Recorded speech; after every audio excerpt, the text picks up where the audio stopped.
갈릴리 교전나무교회 교회 여러분, 그리고 온라인으로 성경 공부에 함께 하시는 교회 여러분, 반갑습니다. 오늘 토라 강의 18번째 시간이 되겠습니다. 이제 오늘 레위기를 마무리하는 시간이 되겠는데요. 원래 이 영상이 어제 보내드렸어야 되는데 어제 제가 신방이 있고 또 좋은 시간이 있어서 제가 준비를 못했습니다. 그러나 이제 오늘 특별히 레위기가 중요한 부분이기 때문에 오늘 같이 공부할 내용을 같이 보면서 레위기 마무리 부분을, 끝부분을 같이 공부하도록 하겠습니다. 이제 성경 21장부터 이제 펼쳐보시면 제가 이제 다시 한번 레위기를 정리하자면 1장부터 이제 17장까지가 앞부분에 하나님에 대한 거룩에 대한 이야기라고 했습니다. 그러니까 이제 제사법이 나오죠.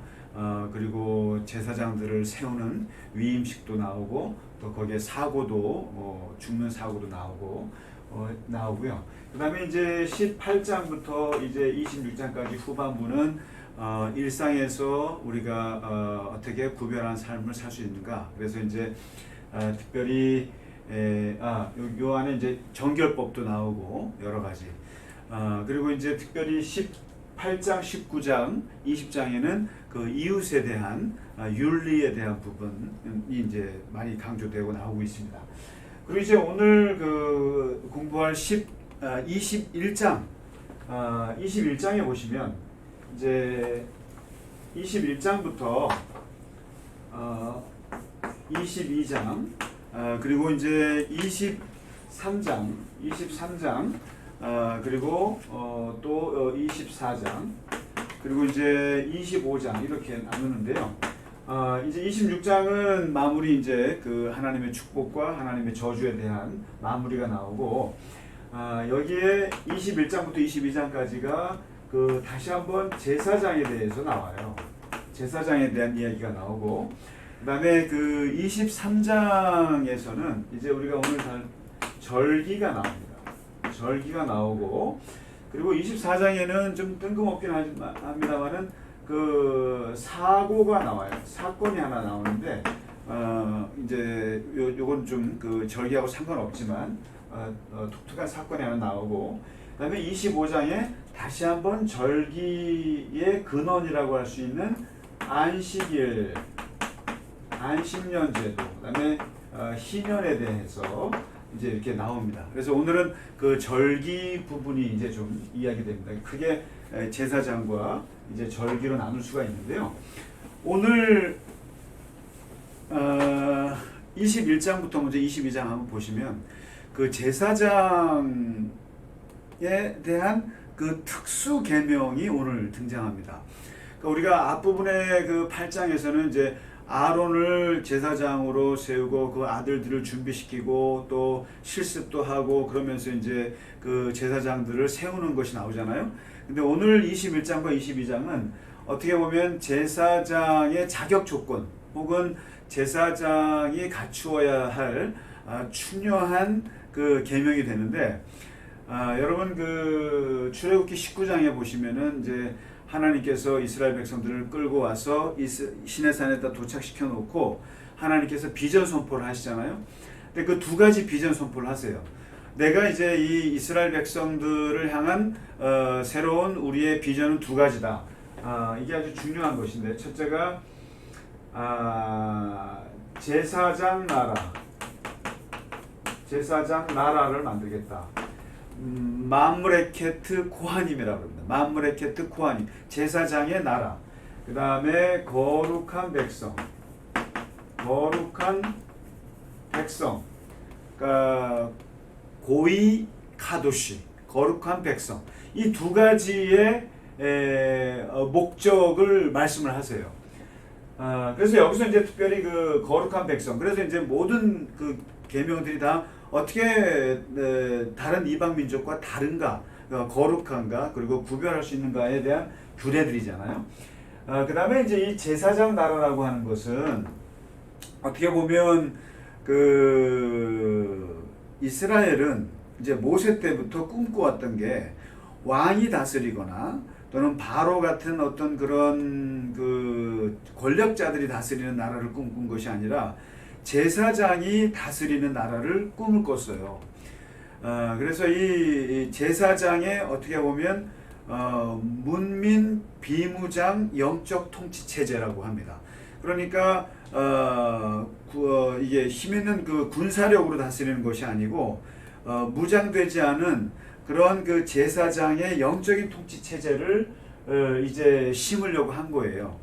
그래서 여러분 사실상 사사기를 보면 그 사사기는 이제 영적인 통치를 누가 하는 거냐면 원래 레위 지파가 하는 거예요. 레위 지파, 그 제사장 지파가 하나님의 말씀을 맡은 그 제사장 지파가 12지파를 가르치고 그리고 영적으로 지도를 하고 그렇게 해서 하려고 했던 거예요. 아주 이상적인 거였어요. 근데 이제 어떻게 보면 실패했다고 볼 수 있는데 이 제사장이 다스리는 이 나라를 이제 이 첫 그 개념을 첫 제사장 나라의 그 첫 이제 토대를 레위기에서 만드는 겁니다. 그러기 위해서는 그 도대체 제사장이 어떤 사람들이어야 되는가? 그래서 여러분 그 목회자들도 그 이제 어떻게 신부님이나 목회자들이나 이게 그 모델이 있어요. 그 모델이 있는데 크게 이제 두 가지죠. 하나가 제사장적 모델이 있고 하나가 이제 선지자적 모델이 있죠. 그래서 제사장적 모델 하면은 매우 이제 보수적이고 교회 중심적이고 떠나지 않아야 되고 교회를 그리고 오직 거기에만 집중하는 이게 제사장 모델이고 예언자적인 모델은 어떻게 사회적으로 할 말하고 하나님의 말씀을 받아서 이 땅의 모든 부분에 대해서 어떻게 비판적인 어떻게 보면 또 칼날 같은 추장 같은 하나님의 말씀을 전하는 그런 용기가 필요한 부분이기도 합니다. 그런데 이제 보통 목회자들 보면은 이제 이런 거예요. 그러니까 목회자가 제사장적인 전통을 따른다 그러면은 오직 이제 교회 일만 하는 걸로. 그 다음에 이제 또 하나의 모델이 또 있는데 그게 바로 바울과 또 예수님 같은 모델이 있어요. 랍비 모델이죠. 랍비들은 스스로 돈을 벌어야 돼요. 자기들이 스스로 돈을 벌어야 되고 그리고 성경을 가르치고 선교하는 데는 돈을 받으면 안 되는 거죠. 그래서 이걸 이제 우리가 뭐 바울의 텐트 메이킹 미니스트리다 이렇게 이제 얘기를 해서 이중직을 얘기하는 거죠. 그래서 이제 요즘에도 보면 목회자들이 제사장적인 전통을 강조하시는 분들은 목회자가 오직 교회만 올인하는 것이고 그 다음에 이제 그 바울과 같은 텐트 메이킹 미니스트리를 강조하시는 분들은 세상의 일을 하면서 하나님의 일을 같이 하는 이런 이제 모델이 있는 거죠. 그러니까 어느 하나가 딱 정해져 있는 건 아니에요. 그러나 기본적으로 이 제사장적인 전통이 이제 강하게 있죠. 그러면 도대체 이 제사장들에게 어떤 계명을 주었길래 목회자들이 제사장과 같은 모델을 따르는가 하는 거죠. 첫째는 나옵니다.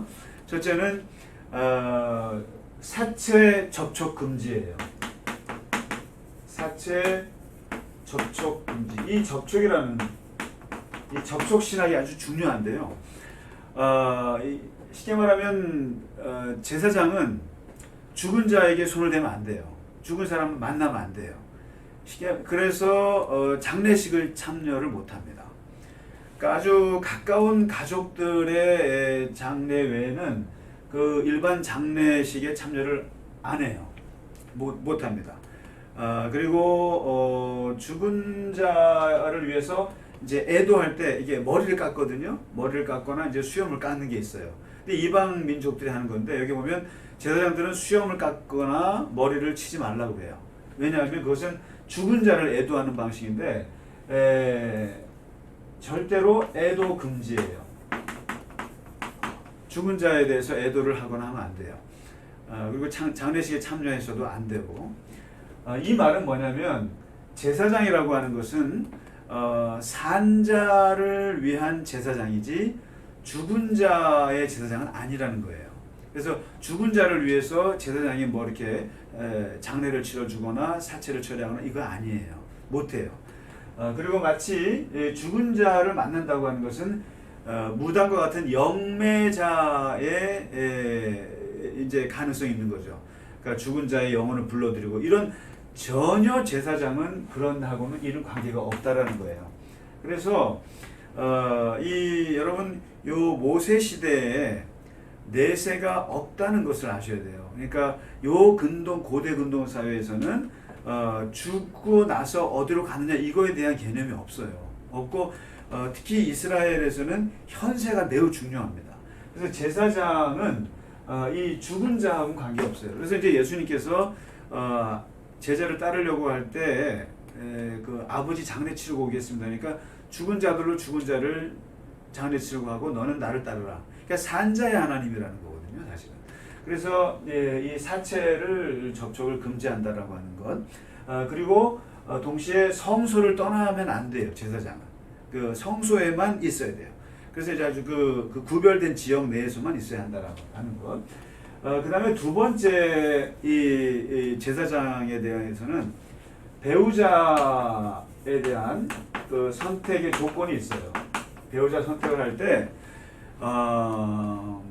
창녀나 또는 가늠한 여인이나 이런 그 사람들과 결혼해서는 안 되고 오직 아버지 쪽의 친족의 처녀와 결혼해야 한다. 뭐 이런 나름 까다로운 배우자 선택 조건을 얘기하고 있습니다. 그 다음에 그 세 번째 그 제사장에게는 이제 이게 참 저는 이해가 안 가기도 하는데 신체적인 조건이 있어야 돼요.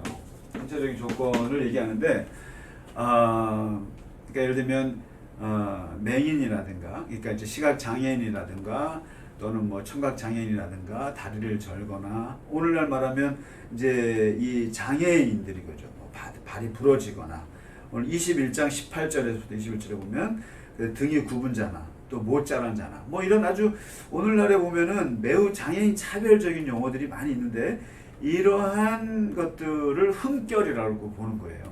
흠결이라고 보고 온전하지 못하고 보는 건데 이런 사람들을 가까이 하지 마라.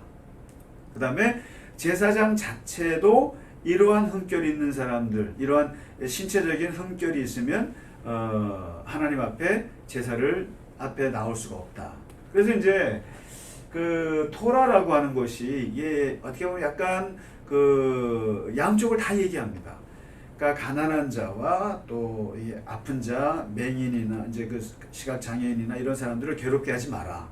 그 약자거든요. 어떻게 보면 괴롭게 하지 마라. 이게 장애인에 대한 보호와 그런 그 사람들에 대한 하나님의 긍휼하심이 있는가 하면은 또 어떤 면에서는 이런 사람들은 하나님의 총회에 들어올 수 없고 제사장이 될 수도 없고 그다음에 제사장이 만나서는 안 되는 그러한 또 흠결 있는 사람으로도 얘기를 해요.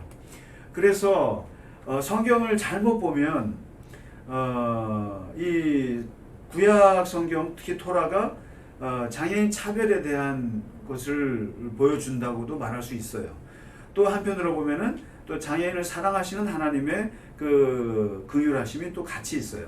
그래서 성경을 잘 봐야 한다라는 겁니다. 그래서 어쨌든 그래서 우리가 이제 자꾸만 그 성경이 이 장애인들이 볼 때는 성경은 굉장히 안 좋은 책으로도 볼 수 있어요. 그래서 그래서 우리가 이제 오늘날에 많은 신학자들이 이제 생각해서 거기다 맹인이라는 말, 그다음에 뭐 귀머거리, 뭐 문둥병, 뭐 이런 말을 많이 번역을 바꿉니다 지금.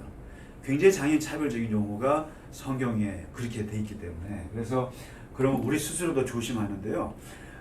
이게 성경에 나와 있으니까 그런 거 아니냐? 이게 흠결이 있으니까. 근데 이렇게 따지면 여러분 성경은 매우 폭력적인 그 텍스트가 될 수 있습니다. 그래서 성경을 잘 봐야 된다는 것이죠. 그 다음에 그래서 이제 제사장은 이런 신체적인 조건을 얘기하고 있다는 겁니다. 그래서 저는 이걸 보면서 마치 저희가 고등학교 때 이제 그 육사나 공군사관학교 또 해군사관학교 이제 지원하고 싶었을 때가 있는데 경찰대학 같은데 워낙 신체적인 조건이 까다롭죠. 마치 제사장도 그래야 된다는 그런 생각이 떠오릅니다. 그다음에 이제 네 번째로는 그 제사장이 먹을 그 성물 있잖아요. 성물. 이 음식, 그러니까 하나님께 바쳐진 음식이죠. 하나님께 바쳐진 음식을 먹을 때도 이제 어떻게 먹느냐 나오는데 기본적으로 일반인들은 제단에 바쳐진 음식을 먹으면 안 돼요. 안 되고 제사장들만이 먹을 수 있는 성물이 따로 있어요. 그리고 여러분 우리가 이제 양이나 소나 이렇게 잡을 때 하나님께 번제를 드리잖아요. 드릴 때 제사장이 먹을 몫이 따로 있어요. 가슴살이라든가 어디 정강이살 어떻게 보면 맛있는 부위예요. 그분들은 제사장의 몫이 따로 정해져 있습니다. 그래서 그 성물을 먹을 때 어떻게 먹느냐 이런 규례들이 21장과 22장에 걸쳐서 나옵니다. 이제 이러다 보니까 이스라엘은 제사장 레위 지파에 속해 있다라고 하는 그 자부심이 대단해요. 그리고 제사장 가문이라고 하는 그 프라이드가 대단합니다. 그러니까 이제 성직이라고 하는 그 자기 정체성을 갖고 있는 거죠. 그래서 이제 저희가 목회자들이나 또 신부님들이나 이런 분들이 이 성직을 규정하고 할 때 이 제사장이 모델이 되는데 여기서 특히 아까 죽은 자를 접촉하지 않는다 이런 거는 오늘 다 깨진 거죠. 장례식을 누구보다 많이 가는 게 목회자거든요. 죽은 자 만지는 거 이런 거 할 수만 있으면 할 수 있으면 더 좋죠. 근데 이제 이런 것들은 오늘날 깨어졌다고 볼 수 있는 거죠. 사체를 접촉하는 것들은. 그래서 이제 이런 것들이 있고요. 그래서 제사장. 그래서 중요한 것은 이러한 그 제사장들이 이스라엘을 끌고 가야 된다는 거예요. 이 사람들이 영적인 통치를 하겠다는 거예요.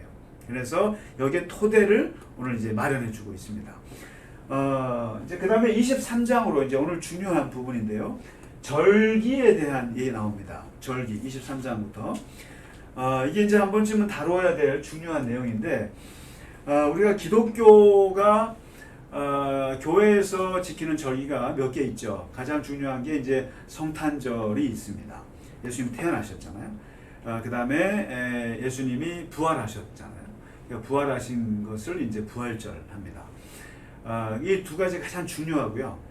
그 다음에 이제 부활을 위해서 예수님이 이제 돌아가신 고난, 이것이 더 중요한데, 고난은 고난 주간도 중요하지만 아예 40일 사순절 40일을 지키는 사순절 고난 기간을 지킴으로써 아주 긴 중요한 절기가 되는 거죠. 그래서 사순절, 부활절, 성탄절, 그 다음에 여기에 이제 추수감사절, 여기에 이제 또 더 들어가는 것이 이제 우리가 오순절이라든가 또 맥추절이라든가 거기에 또 교단마다 또 집어넣는 게 있습니다. 그러나 어쨌든 기독교는 한 3-4가지 정도의 중요한 절기를 지키는데, 이것이 어디서 왔느냐? 이스라엘의 이 출애굽 이후에 모세를 통해서 하나님이 주신 그 절기에서부터 온 거예요. 여기에서 이제 기독교 절기가 탄생하는데, 도대체 왜 절기를 만들으셨는가? 왜 절기를 우리가 지키는가? 3가지 목적이 있어요. 첫째는 지금 이제 그 레위기의 상황에서 봤을 때 출애굽이라고 하는 엄청난 구원의 사건이 있었어요. 그 사건을 정점으로 해서 절기가 마련되는데, 이 홍해가 갈라지는 이 체험, 그 다음에 바다에서 돌이 깨지면서 물이 나오는 것, 하늘에 메추라기 떨어지고, 이러한 구원의 체험을 어떻게 그냥 그게 기억을 해야 될 거 아닙니까? 그래서 이 절기라고 하는 것은 이것을 반복하는 거예요. 그래서 하나님의 구원의 은혜를 기억하기 위한 목적이 제일 커요. 하나님이 우리를 어떻게 구원하셨는가, 이것을 하는 것이 기억하는 것이고, 두 번째는 이게 혼자 기억하지 않아요. 이 절기라고 하는 것은 공동체가 같이 기억하는 건데, 공동체에 이 결속의 효과가 있어요. 그래서 우리 모두가 모여서 그때 그 일을 기억하자는 거예요. 그래서 이 공동체가 우리가 함께 공동체가 체험한 것들, 그래서 공동체가 하나가 되는 효과가 있고 목적이 있고, 세 번째는 우리만 기억하면 안 된다는 거예요. 이것을 후대 우리 자손들에게 계승을 시키고 이것을 교육하는 효과가 있어요. 목적이 있어요. 그래서 절기라고 하는 것은 하나님의 구원을 기억하고 공동체적으로 함께 결속하면서 후대에 계승하는 목적이 있는 것인데, 이 절기라고 하는 단어는 하그라고 합니다. 하그라고 하는 단어가 있는데, 이 하그라는 얘기는 춤추다는 뜻이에요. 그 다음에 돌린다는 뜻이에요. 순환하다. 그러니까 이게 그 다음에 모에드라고 하는 단어를 쓰는데, 이것은 그 특정한 시간이라는 뜻이에요. 그래서 절기라고 하는 것은 축제예요. 춤을 추는 것이고, 그 다음에 반복하는 거죠. 반복하고, 그 다음에 그 정기적으로 반복하는. 그러니까 정기적으로 반복하면서 축제를 하는 것이 이게 절기인 거죠. 절기인데, 어제 저희 이제 교우분들이 같이 남양주에 있는 우리 장로님께서 하신 여러분 아울렛이 있어요. 아울렛에 이제 그 대형 이제 조각품을 거기에 이제 만드셨는데, 그 작품의 이름이 카니발리아예요. 그러니까 축제라는 뜻이죠. 정말 좋은 작품인데 여러분 한번 꼭 가서 보시기 바랍니다. 저희 교회 장로님께서 만드신 대형 조형물인데 아주 저는 너무너무 좋았어요. 너무너무 좋았고, 어떻게 작품이 저렇게 거대한데 예쁠 수가 있을까, 또 아름다울 수가 있을까.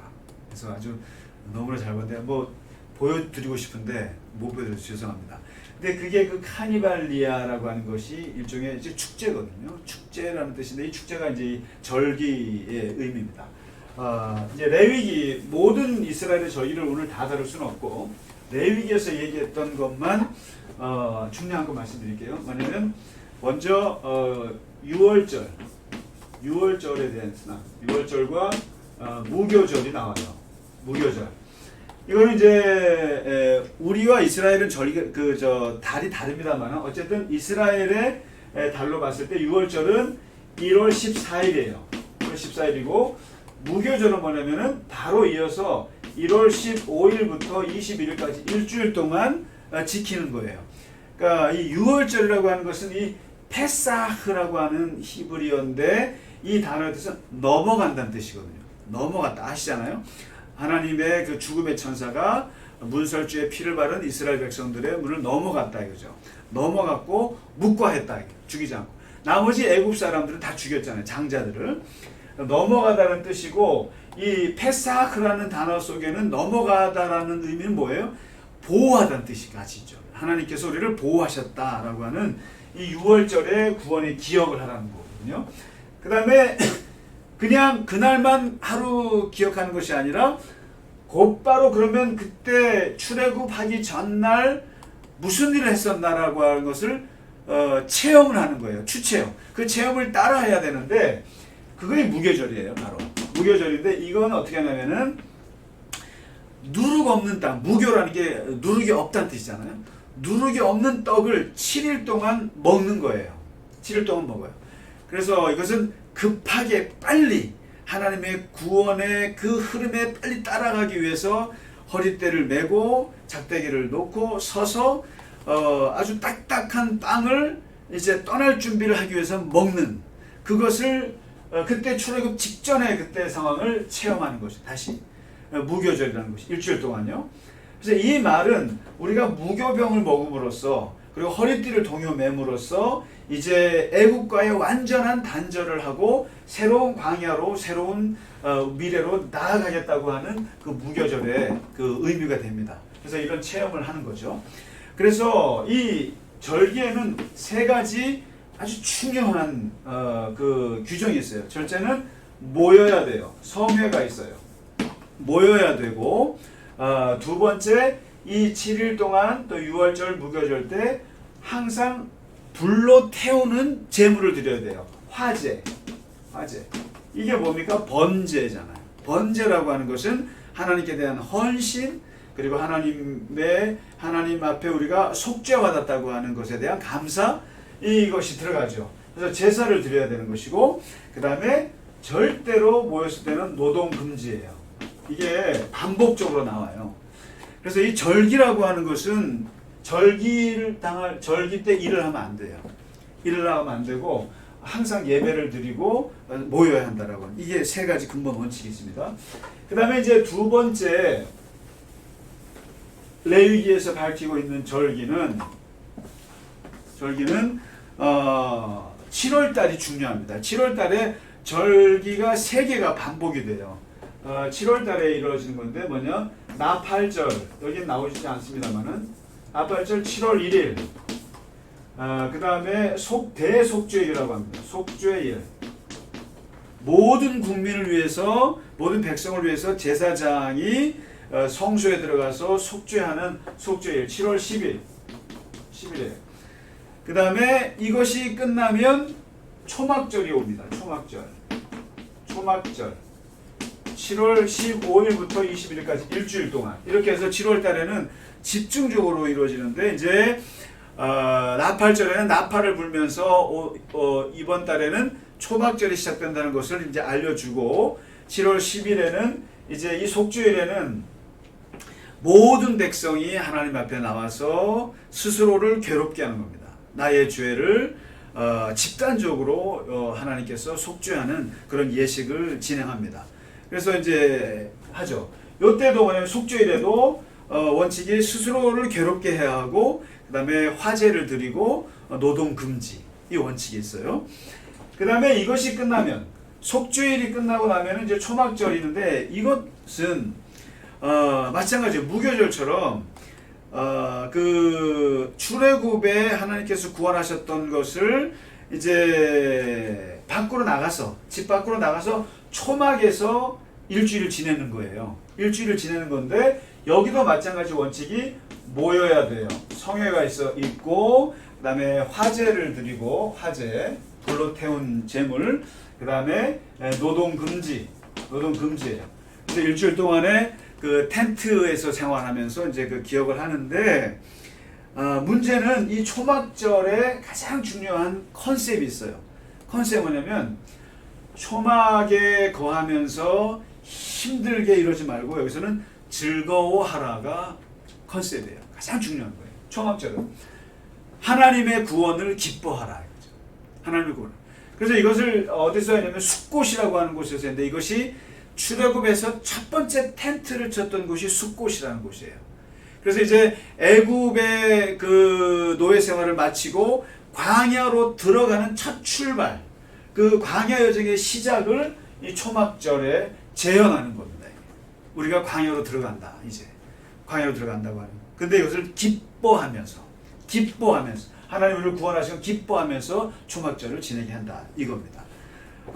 그래서 이제 이게 그 절기에, 그래서 이제 이 절기라고 하는 것을 이제 조금 있다가 안식년까지 다 보시면, 이 절기 속에, 이 축제 속에 하나님의 자비, 하나님의 관용, 나그네나 또 이방인과 또 거류민들에 대한 포용 정신, 그 다음에 풍요로움, 그리고 이제 어떤 것들을 나누는, 그 다음에 교제의 기쁨들이 언제 다 터지냐면은 이 절기 때 다 나와요. 이 절기라고 하는 것이. 그래서 굉장히 중요한 것인데, 요게 이제 이렇게 23절에 나오고요. 그 다음에 이제 잠깐 24장에 아주 작은 에피소드가 하나 나오는데, 레위기는 사건이 별로 없잖아요. 근데 기껏 있었던 게 이제 아론의 아들들이 이제 죽는 사건이 하나 나오잖아요. 근데 이제 하나의 또 작은 사건이 하나 나와요. 그 이야기가 나오는데 24장에 뭐냐면, 약간 뜬금없습니다만은 하나님의 이름을 모욕하다가 돌에 맞아 죽은 이야기가 나와요. 근데 이게 이런 거예요. 여러분, 그 출애굽하는 이스라엘 사람들이 이제 여러 잡족들이 있었다 그랬잖아요. 근데 애굽 사람도 여기 들어와 있었어요. 이제 여기서 이제 죽음을 당한 사람이 누구냐면은, 어머니는 유태인이에요. 이렇게 쉽게 말하면 어머니는 이스라엘 사람이고 아버지가 애굽 사람이에요. 그 사이에서 태어난 자식이 있었어요. 근데 이 자식이 어떻게 보면 이제 뭐 오늘날 그렇게 국제 결혼을 한 거 있죠. 근데 이 사람이 뭔가 싫었나 봐요. 이 족속에서 살기가. 아무래도 뭐 좀 너는 뭐 섞였어 뭐 이런 식의 이제 비난을 받았는지 몰라도, 이 아들이 이스라엘 사람이랑 싸움이 붙었네요. 싸움이 붙어갖고 한판 싸우는데 싸우다가 뭘 했냐면은 여호와의 이름을 욕을 한 거예요. 여호와의 이름을 욕을 한 거예요. 모욕을 한 거예요. 이런 거죠, 뭐. 그러니까 이제 국제 결혼한 사람이 본토인하고 싸우다가 너네가 믿는 종교를 이제 비판을 한 거죠. 그러니까 이제 어머니는 이스라엘 사람이고 아버지는 애굽 사람이니까 자기는 이제 그렇겠죠. 그러니까 이제 이스라엘의 하나님을 욕을 한 거예요. 그래서 사람들이 하나님을 모욕했다, 십계명을 어겼다 그래갖고 얘를 데리고 왔더니 모세가 돌로 쳐 죽이라 그래서 그래 돌로 쳐 죽습니다. 근데 이 본문이 24장에 나오거든요. 근데 여러분들 바로 이런 본문이 나왔을 때 이제 뭐라고 나냐면은 본토인이든 이스라엘 사람이건 아니면 거류민이건 누구나 하나님의 이름을 모독하는 다 죽여라. 이게 이제 사례가 된 거예요. 그러면 이제 오늘날 이것을 어떻게 받아들여야 될 것인가 이거예요. 여러분 세상 사람들이 하나님의 이름을 욕해요. 하나님 뭐 있냐, 하나님 욕하고 할 때 여러분 어떻게 하세요? 돌로 쳐 죽여야 되는 거죠. 오늘 본문 말씀.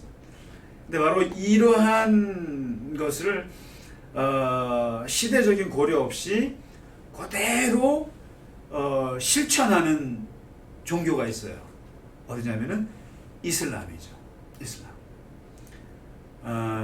몇 년 전에 있었던 프랑스의 샤를 앱도 살인 사건. 이번에 또 마호멧을 약간 모욕했다고 해서 그 교사를 참수한 사건. 프랑스가 아주 난리가 났죠. 이게 뭐냐면 마호멧을 비판하고 마호멧을 만화로 욕을 하면 이 사람들 못 참는 거예요. 바로 이게 이스라엘도 마찬가지예요. 이 토라에서도 하나님의 이름을 모욕하면 죽인다라고 하는 거예요. 이게. 근데 이것을 이제 오늘날 여러분은 어떻게 생각하세요? 그러면 샤를 앱도가 마호멧을 비판했어요? 죽었어요. 살해당했어요. 이번에 교사 몇 분이 참수를 당했어요. 이렇게 죽었어요.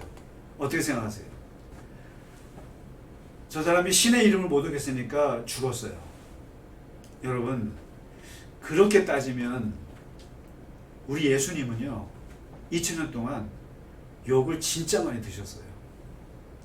무슨 뭐 여러분 아시잖아요. 예수님이 사생아라는 둥, 예수님이 결혼해서 아이를 낳았다는 둥, 뭐 부처님 밑에 제자였다는 둥. 정말로 모독을 받았다고 하면 예수님처럼 모독받으신 분이 없어요. 그런데 기독교가 그 모독한 사람들이나 책에 대해서 죽이진 않습니다. 근데 저는 그런 면에서 이 이슬람을 비판하고 싶지는 않지만 해도 너무한다는 생각이 들어요. 너무 인간에 대해서, 그러니까 자기네 신을 그렇게 한다고 해서 죽이는 것은 저는 굉장히 심각한 문제라고 봅니다. 근데 그러한 본문이 나와요. 토라에. 하나님의 이름을 모독해서 죽이는 거예요. 이게 이슬람 사람들은 지금도 그렇게 합니다. 그러나 저는 기독교는 그래서는 안 된다고 봐요. 정말 예수님처럼 욕 많이 있고 예수님처럼 크리틱을 받은 분이 얼마나 많은지 몰라요. 비평을 온갖 신학자들, 온갖 학자들로부터 예수님처럼 많이 이 비평을 받은 분이 없어요. 그러나 저는 거기에 대해서 예수님이나 하나님은 아무 말씀하지 않으셨고 그런 면에서 기독교는 그런 건 더 포용적이라고 봅니다. 예. 그 다음에 이제 25장 시간이 많이 지난 것 같은데 이제 25장에 가서 이 절기에 모든 절기에 근본이 되는 게 있어요. 그 근본이 되는 게 뭐냐면 이제 25장에 나오는데요. 그것이 바로 세 가지입니다. 첫째가 안식일, 두 번째가 안식년, 6일이라고 7일째 쉬라, 6년이라고 7년째 쉬라. 그 다음에 세 번째 희년. 안식년을 7번 반복하면은 그때는 50년이 되는데 50년째 되는 해는 또 쉬라. 이 나옵니다. 근데 이 안식일이라고 하는 것은 이게 이제 그야말로 파격적인 하나님의 제도예요. 이게 그야말로 노예로 400년을 살던 쉼이라는 것은 신만이 할 수 있는 것인데 이것을 인간에게 끌어내린 게 이 안식일인데, 이 안식일을 확장한 거예요. 안식일을 확장한 건데, 안식일이라고 하는 것은 노동을 무조건 쉬어라. 이 노동에 대해서 이렇게 배려를 심하게 한 것은 토라밖에 없어요. 어떻게 보면 인간이 쉬게 하라고 하는 것은, 그것도 아주 쉬지 않으면 죽일 정도로 강제로 노동을 쉬고, 안식년 7년 동안 6년 동안에는 뭘 쉬냐? 땅을 쉬게 하라. 땅을. 안식년은 땅을 쉬게 하라. 그 다음에 이 7년이 7번 반복이 되면 50년째가 오면 희년인데, 이때는요 노예를 해방시켜라. 노예 해방시키고, 땅을 해방시키고, 그리고 모든 빚 같은 것들 있죠. 그것들 다 탕감해주라. 다. 그래서 이 희년이라고 하는 것, 특별히 이것은 토라의 것 중에 가장 신약 성서, 특별히 예수님의 하나님 나라 사역에 가장 강력한 영향을 준 게 희년 사상이에요. 희년 사상. 이 모든 절기라고 하는 것은 안식일의 확장이에요. 안식일의 확장. 다 공통점이 뭐예요? 노동 금지잖아요. 노동하지 말아야죠. 그날 다 쉬어라. 안식년 땅을 쉬게 하라. 희년 노예를 해방시키고, 그리고 종들을 다 풀어주고, 빚 같은 거 그때 다 끝내라. 그 다음에 모든 그 토지나 이런 것들에 대해서. 근데 여기서 이제, 그래서 이 예수님께서 이 신년이라고 하는 이 사상은 50년마다 한 번씩 돌아오는데, 이때는 모든 것이 다 제자리로 돌려보내는 거예요. 다 돌려. 그래서 예수님께서 그 당신의 하나님 나라 사역을 말씀하실 때 이 신년 사상이 강력하게 들어와요. 눈먼 자를 해방시키고, 포로된 자를 풀어주고, 그리고 이제 배고픈 자는 먹을 것을 주고 하는 것이, 이게 다 어디냐면 신년 사상에서 온 겁니다. 그래서 이 신년 사상은 이 기독교에 있어서 아주 중요한 것인데, 이때 보면은 이 신년의 규정들이 나와요. 쭉 나오는데, 여기서 아주 중요한 것이 하나 나오는데, 바로 이 땅에 대한 일. 땅. 땅을 하나님께서 주실 건데, 가나안 땅을 주실 건데, 하나님께서 가나안 땅을 주시면 여기서 이스라엘 사람들이 이렇게 착각하지 말라는 거예요. 이 땅은 내 거다. 이 땅은 내 거다. 라고 생각하지 말라는 거예요. 이 땅은, 하나님이 주시는 땅은 영구히 임대해 주는 거다. 임대다라는 거예요. 그래서 이것은 영구적으로 또 사적으로 땅을 소유하거나 매매하거나 양도할 수 없다. 오늘 제일 중요한 구절이 25장 23절이에요.